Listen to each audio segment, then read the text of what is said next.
they're not afraid of being summoned by a committee on Capitol Hill and grilled and accused of being sympathizers to the Communist Party or pro-China or whatever the flavor of the day is.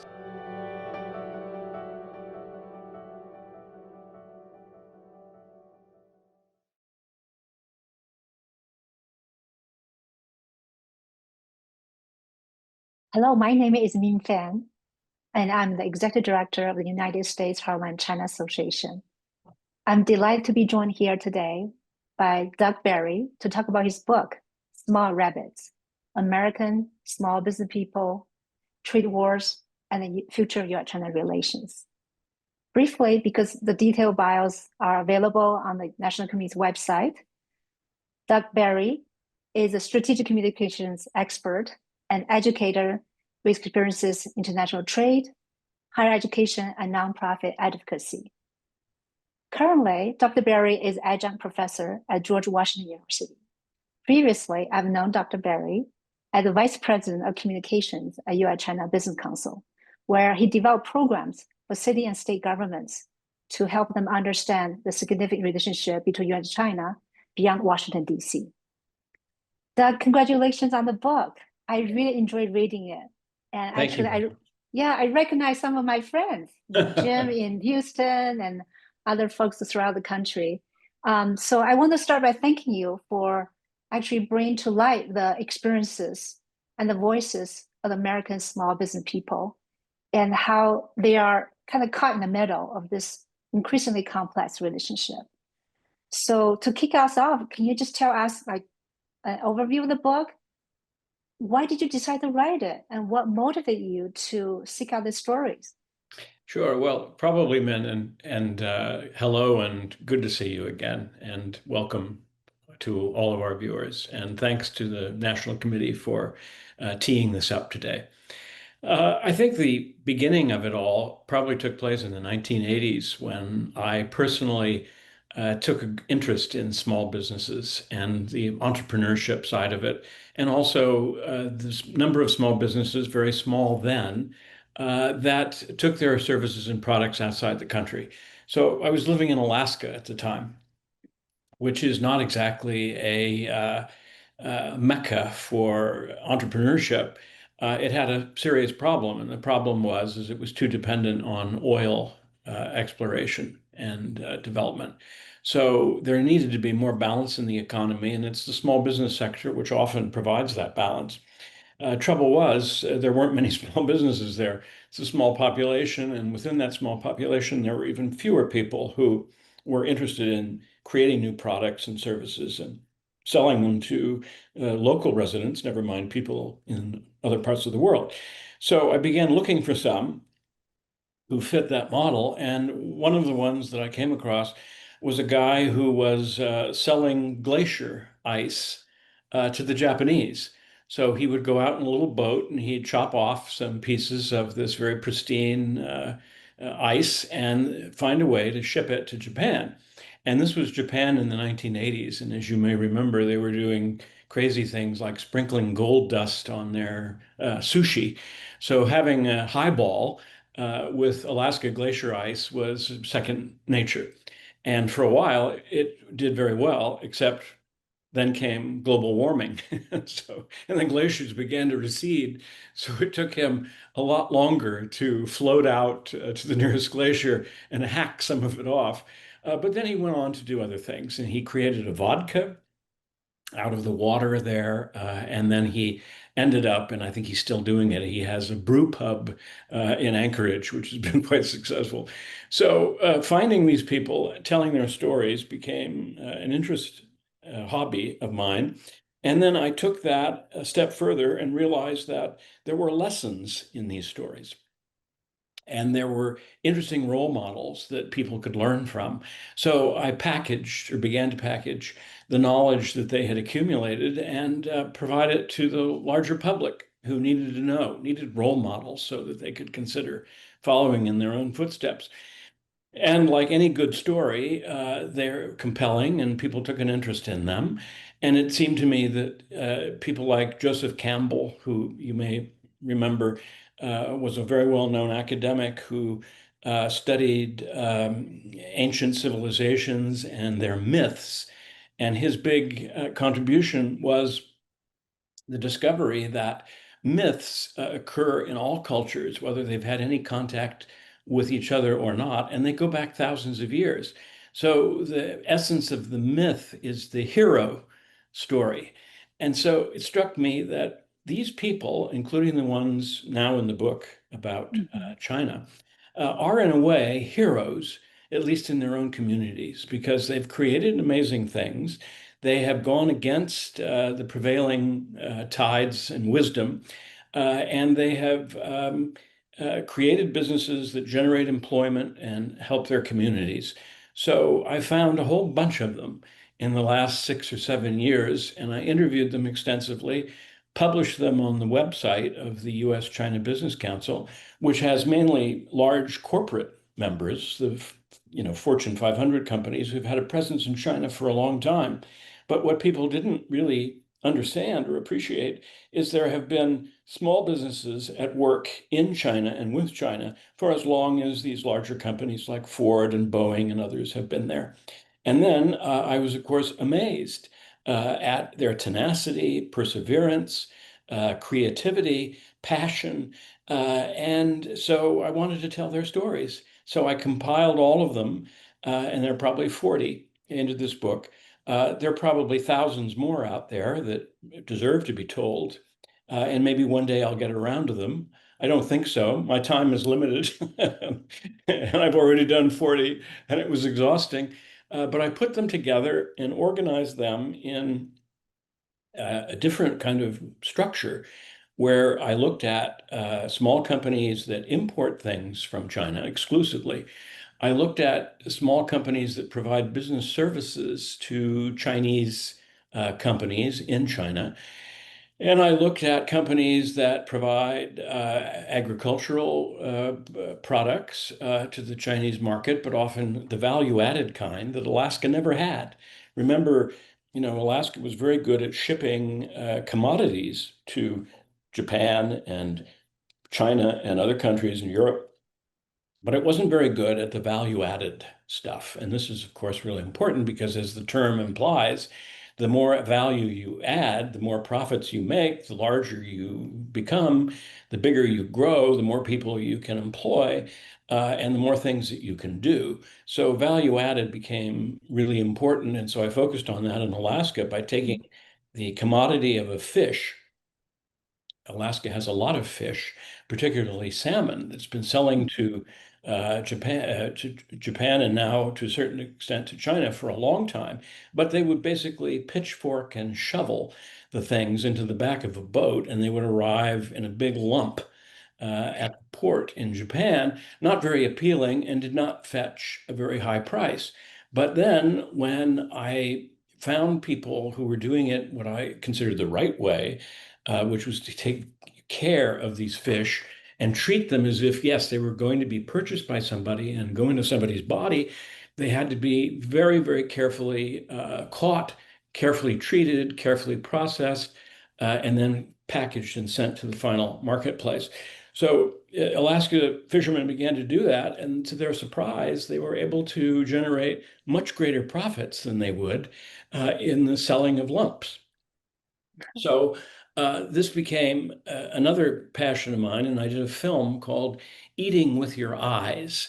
And the title came from an interview that I did in Japan, in Tokyo, with a housewife who was shopping for a family. And she showed me the fish on display there in the supermarket. And she said, "You see the eye there?" And because they were the whole fish, that's the way they bought them. And I said, "Yes." And she said, "Well, if the eye is cloudy, not clear, I won't buy it because it means it's been sitting around too long." And she said, "If it's clear, that's the fish that I will buy." So this became Eating with Your Eyes, a documentary that I made and was shown to fisher people all over the state. And they began to realize that you have to do things, if you're going to sell your product in another market, you have to have a sort of change of mentality. And if you do that and you do it right, it will be very effective and successful for you. So that's pretty much what the smart rabbits have done. Hmm. They've added value to what they do because they understood the marketplace. They took the time to do it, to Hmm. develop Hmm. the relationships, and Hmm. that's why they were successful. Great. I think you have a talent in picking the right name. Eating with Ooh. your eyes, like the smart rabbit. It's a very memorable topic. When I saw the book, I wondered, smart rabbit, because you talk about pandas, you talk about geopolitical tectonic shifts, and here, what is rabbit doing here? So, in your point of view, what do they represent in the broader U.S.-China relations, those smart Yes, rabbits? sure. Well, of course, good question. You know that the rabbit has a very important role in the Chinese zodiac calendar, and so a rabbit is has certain qualities in the if you look at it from the Chinese mindset, and they are smart, they're clever. They are, they figure stuff out, they survive. And so the name itself came from one of the case studies in the book, who was a Chinese immigrant. He came here 10 or 15 years ago and he started all these businesses and they were all quite successful. But then he said, well, like all small business, many fail. And some of mine did or haven't done very well. One that failed was based on Chinese tourists and students coming to the United States. But when COVID hit, that all disappeared. And now it continues to disappear because of the anti-China rhetoric in large part that has sort of gripped the country. And so he said, well, smart rabbits are ones that have a different home, and they have three different ones. And so if one is destroyed or becomes imperiled because of predators, we go to the next one and we go to the next one. And he said that in my case, well, it hasn't been a picnic living here in Houston, Texas, and being a Chinese American and an immigrant on top of that. He said that if the hostility towards him got to a certain level, he would think about taking his family and going to South America or some other Mhm, place, the mhm, ultimate rabbit hole. He would go if necessary. He hopes it doesn't. He loves this country, but he realizes that times are changing and different. So that's mhm, where the mhm, smart rabbit came from. Persistent, mhm. and they're survivors. Yes, yes. Yeah, definitely. I think the Chinese idiom is 狡兔三窟, right? They got three holes to hide from. That was wonderful to share the where I came from. And you have spent decades working in your China trade and small businesses. What do you think have been some of the biggest changes recently? I feel like the change just kind of pick up the pace more and more. Yes, well, I spent a lot of years working in and with Russia. And then I switched about 10 years ago to take this interest, or then Japan for a number of years, then China about 10 years ago, I started interest in that. So in terms of Russia and China, you might question my judgment as far as picking, successful things in which to pursue a career in. Both of them have proven, extremely challenging over the years. We were kicked out of Russia. We did a whole small business project. We took what we had learned in Alaska, took it over to the Russian Far East, which is not very far. Remember Sarah Mhm. Palin, the former presidential candidate, saying, "I can see Russia from my kitchen window." She was we were all very gung ho at the time on prospects there, and it all fell apart. We got, expelled from the country. So I hope that the focus and the decision to pursue a study of China and its economic relations with the United States proves not to go the same way as Russia did, but I admit that it might. So, we had some in the not too distant past good times where we were able to sit down at the negotiating table. We came up with an agreement. This was in President Trump's first term in office. Towards the end of the first one and before COVID, there was a major agreement that was created, which entailed access to the China market. It entailed the Chinese buying large amounts of U.S. goods. And above all, there were systems put in place that would deal with the inevitable challenges that a relationship of this kind created. And all that was great, celebrated. And then what happened? COVID arrived. Mhm. And then that took the relationship to another level, which was down. And we're still, I think, working through that and trying to get beyond it with some Mhm. new wrinkles put Right. into the equation. The good part about it, the terrible part, is the tariffs, of course, which have been extremely difficult and hard for the small businesses in this country to deal with, those especially who are importing things from China, and a lot of them do. And some of them import the entire product that's made in China to resell here, but many others, and this is not widely known, uh, buy components that are made in China. They're made in a very special way, and of course, made in a way that is affordable. And then they're brought back and they're put in to a product that is engineered and largely assembled and manufactured here in this country. So all of that stuff is much more expensive than it Mhm. used to be. And it's probably put some of these businesses out of business. I haven't really checked with each and every one of them. I know a couple have failed Mhm. in the last 3 or 4 years, and others are just hanging on Mhm. by their fingernails. And so that's been horrible. Now, today, we have the possibility of a meeting between President Xi and President Trump, maybe before the end of the year. There are a lot of things that they need to resolve because there are a tremendous number of problems, Mhm. whether it's Chinese cyber attacks on our IT infrastructure, whether it's the failure to allow certain Chinese American business people to leave the country. There was a piece in the paper today about someone from the Wells Fargo Bank, a senior official, that is now implicated or alleged some crimes that may have been this person may have committed in China. He can't get out now. Then on our side, we don't want the Chinese students anymore. We're making it impossible to buy farmland for Chinese investors on national security grounds. So there are all kinds of issues and constraints that have to be dealt with, and we're not talking really to each Mhm. other, except just in the recent past. But for years, including Biden administration and a big chunk of Trump administration, there was no dialogue going on at all, not only between the executives, the heads of Mhm. state, but further down the line, which, as you know, is extremely Mhm. important to get all of these different things aligned, all of these Mhm. experts at tables to Mhm. thrash out all of the disagreements and what processes we need moving Mhm. forward. So I would say the picture is really mixed now, and it could go in a number of directions, but I remain optimistic, like the Mhm. smart rabbits that I've written about. Yes. And I'm hoping that we can get over this, get beyond Mhm. it, and that there will be better days ahead. Great. I'm glad you brought up the pandemic. I know we try to put behind us, but it hasn't been 3 years, right? We spent three plus long time in that dark tunnel.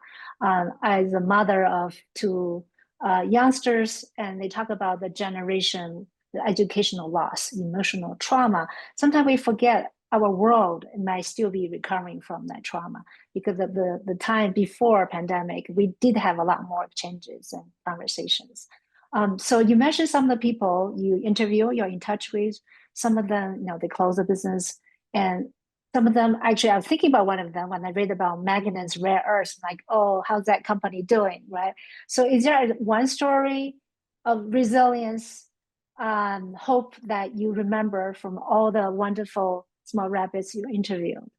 Yes, well, I mean, there's a whole ocean of hope expressed in these 40 or so case studies, and the one that you just mentioned, rare earth, they're still going, and there's more interest now in what they have because we're now looking around for alternatives to Chinese rare earth minerals, which are now also being held back as part of the friction and tension between the two countries, and we rely so much on these rare earth materials. The interesting thing is of course, that they're very dirty and toxic to the environment. So the Chinese have decided that they would take the risk in order to Mhm. produce these things, but they've been very difficult to develop in Mhm. the United States because of the environmental Mhm. costs of them. But there is a mine in California that I think has just been opened Mhm. because it's desperation. We have to have those things. We'll have no batteries, we'll have no cars, we'll Mhm. have no materials for the construction of fighter airplanes, civilian airplanes. There's so much dependence on rare earth Mhm. minerals. So he's in, and the magnets too are very important that China makes. So he's still very much involved in that, but he says it's the last 4 years have been really, really difficult. And he's a great example because he's in Middle America. He's an engineer, no China background per se, but he met some people, and so he's been doing business for a while, and he has 9 or 10 people on the payroll. That doesn't seem like a lot, but when you take those 9 or 10 and you multiply it by the 40 cases that I examined, it's a lot of people. And Mhm.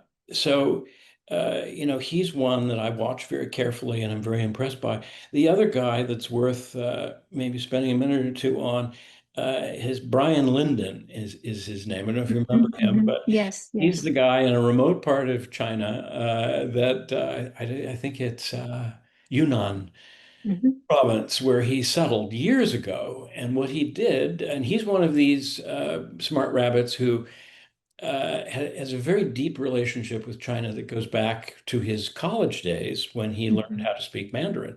And then he married in the San Francisco area a Chinese American woman.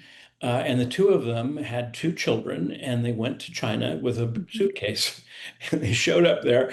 Mhm. And what happened is that they got into the property development business, and they've created a number of I suppose you call them what? Not resorts, but they're hostelries. They're places Mhm. where people can go and spend a night, and they're quite unique because they're old Chinese multifamily Mhm. compounds, beautiful architectural specimens that had fallen into disrepair after the Cultural Mhm. Revolution.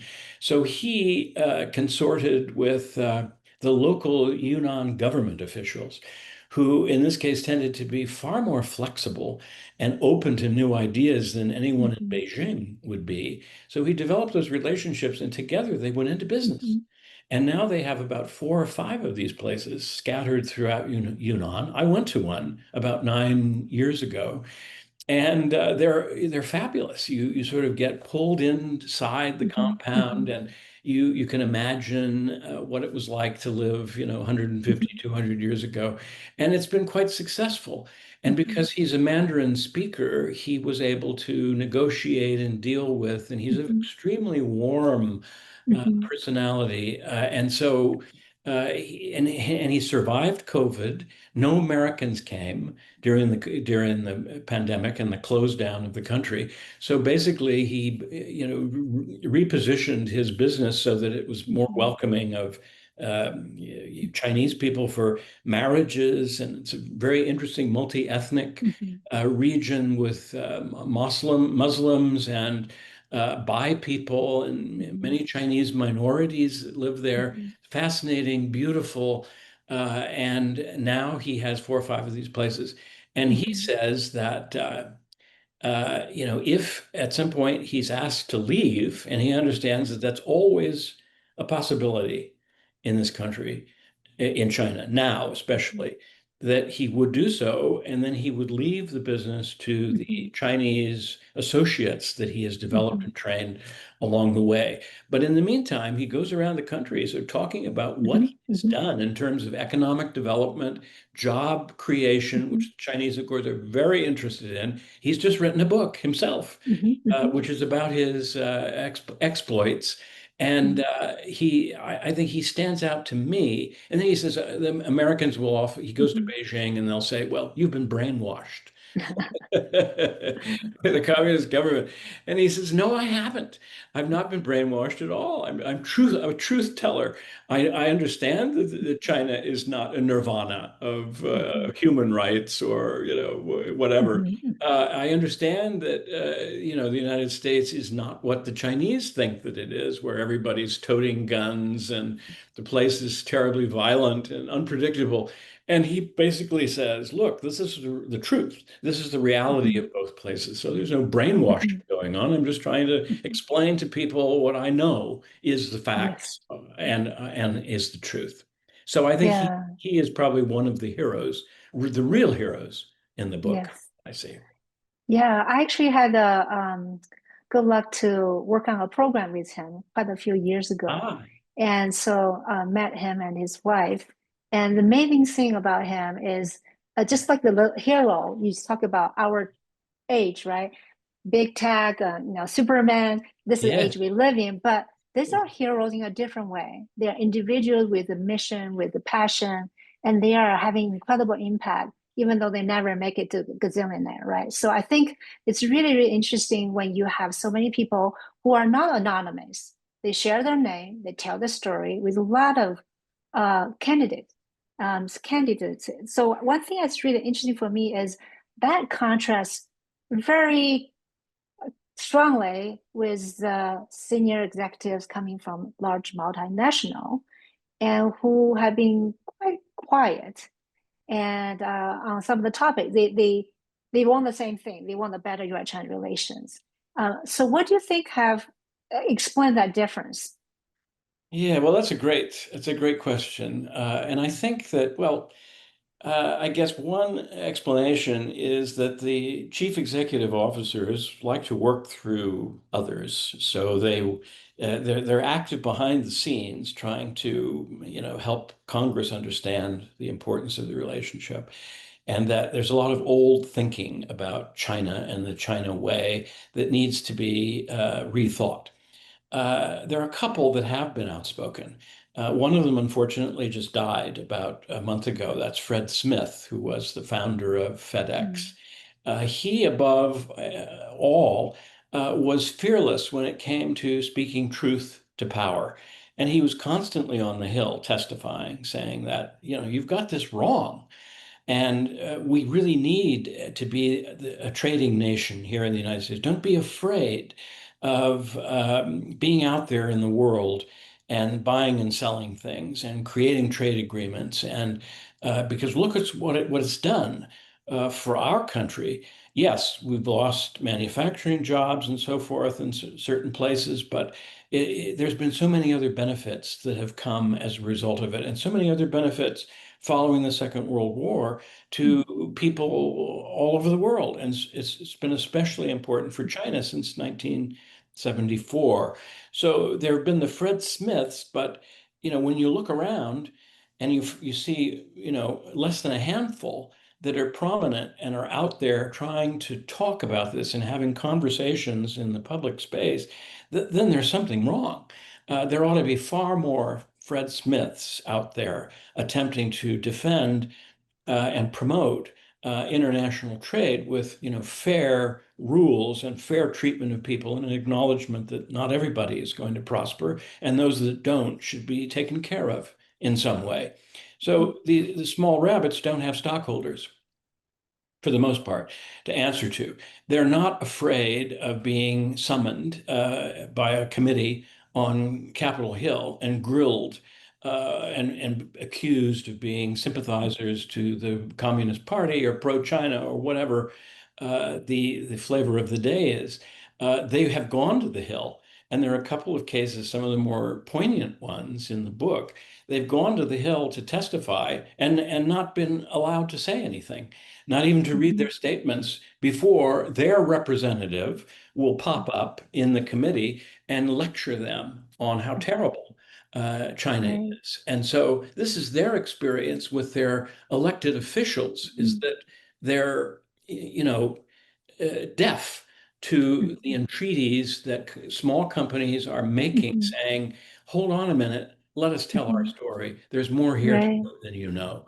So that's the big difference. They're Mhm. honest and they're outspoken because they don't have stockholders to Mhm. answer to, and they're fearless when it comes to speaking truth to power. Mhm. So I also greatly admire them for that. And Mhm. they're angry. They're angry and they're hurt because they think Mhm. they have been dealt a tremendous injustice by people trivializing. In fact, Mhm. the president the other day said, "Well, you shouldn't be bothered too much because I'm going to cut your taxes." And Mhm. so their response is, I don't care whether taxes are cut. That's not going to help me in my business in Mhm. China. Mhm. I want tariffs to be lowered. Mhm. I want you to not cut Mhm. government programs that have helped me in the past. And those government programs, like the Small Business Development Yes. Centers from the SBA, the Export Import Bank, also now under threat. The Export Assistance Centers, 150 of them all over the Mhm. country, they're on the chopping block now. So Mhm. the system, which I talk about in the book, it's an informal support system that helps these kinds of companies, Mhm. is in dire straits now of going away. So those few Mhm. supports, not in Congress, that these small businesses have are close to closing down, and that will mean that fewer smart grab they'll run out of holes uh, Mhm. in the near future, and that will be a tragedy. Sometimes I feel in the NGO space, like National Committee, even Heartland China Association, we are also under incredible pressure, right?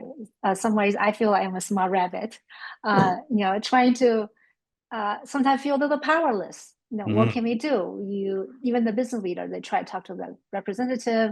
So how can the voices from the small business people, from those of us who want alternative narratives and different heroes, and how can that be more effectively incorporated into our policy making, given the country we are living in today?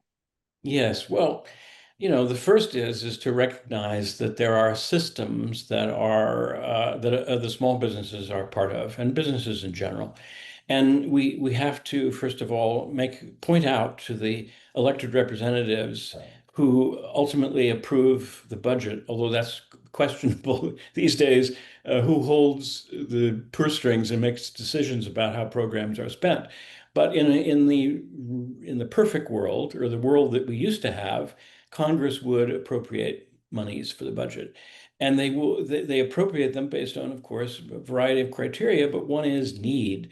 So if the small businesses rely on the support of the export assistance centers, your organization, for example, those that assist the agricultural industry here, and ag is going to take and is taking a huge hit now because the Chinese are not buying the sorghum and they're not buying the wheat and they're not buying the other kinds of things. And some of the smart rabbits are involved in, the value chain for the agricultural industry. There's one that sells pig sperm, Mm-hmm. for Mm-hmm. example, because China's pork, uh, the pig herd Mm-hmm. took a terrible hit. They were Mm-hmm. constantly having diseases, and they're wiping out, millions and millions of pigs. So Mm-hmm.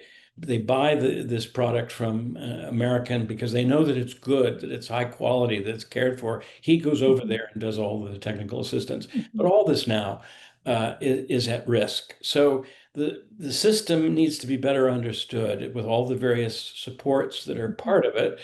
And of course, then the other aspects of it, students, Chinese students coming to this country, also very important because they pay full freight. Their parents then come, they make friends.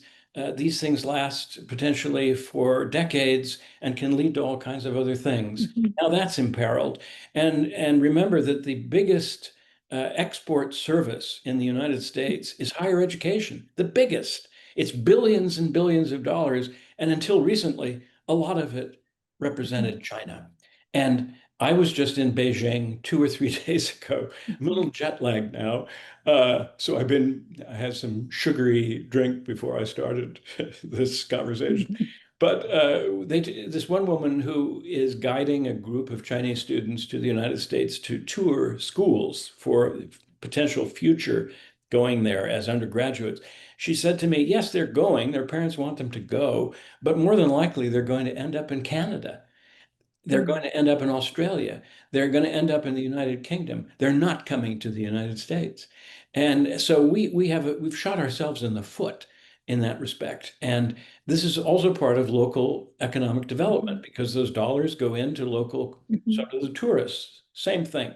And you remember in the book, in the introductory chapter, talking about the ex-professional hockey player who became mm, the mayor of North Platte, North Dakota. He was trying to get a investment from a Chinese company in that makes pulp from something.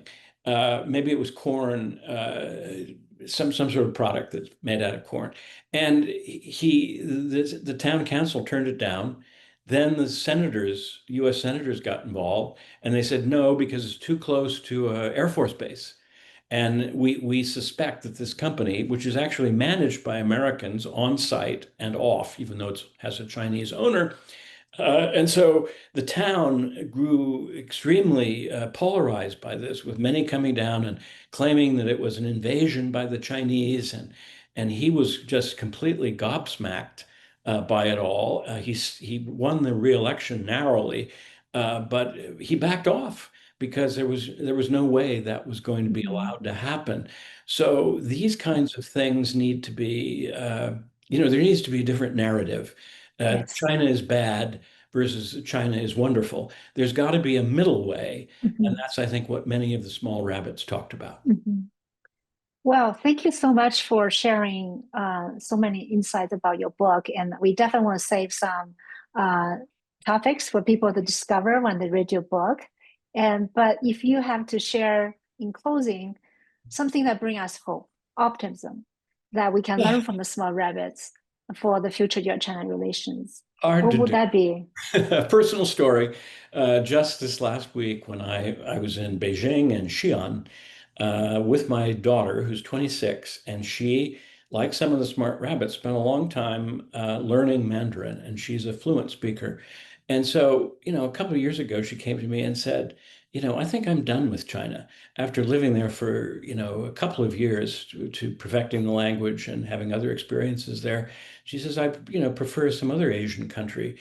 It's just the vibe is not really to my liking now. But she saw it through new eyes in this most recent trip, and it's changing all the time. The people are changing. Government, maybe not so much, but there's some signs that it Mhm, might be in a changing mood now. And so a former Chinese ambassador to the United States told her informally, this was at a picnic at the U.S. China Business Council, which we used to do every year with the embassy people. And he said to her, don't give up on China. That was his advice. And so, and she kind of did.